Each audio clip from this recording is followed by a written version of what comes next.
Praise the lord. దేవునికి మహిమ కలుగును గాక.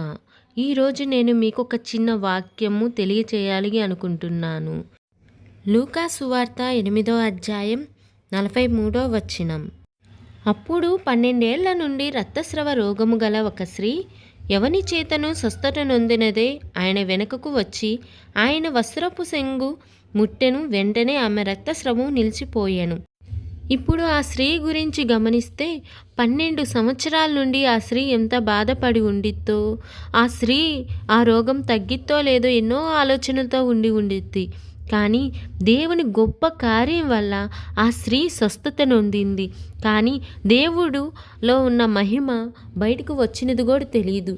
ఎందు నిమిత్తం అంటే ఆ స్త్రీ విశ్వాసాన్ని బట్టి ఆమె స్వస్థత నొందింది.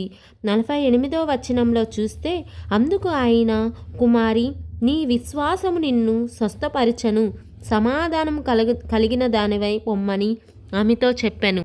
ఆమె విశ్వాసం ఎంత గొప్పదంటే, వస్త్రపు చెంగు ముట్టితే చాలు నేను స్వస్థత పొందుతాను అన్న ఆ విశ్వాసమే దేవుడు చూశాడు. ఆ ప్రభావం దేవుళ్ళో నుండి వెళ్ళి ఆమెను స్వస్థతపరిచింది. మనము దేవుడి యందు విశ్వాసం ఉంచామా? ఒక్కసారి మనం గమనించాలి.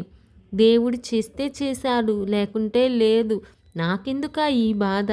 దేవుడు నాకు స్వస్థత ఇస్తాడా లేదా అని మనలో మనమే విశ్వాసాన్ని కోల్పోతున్నాం.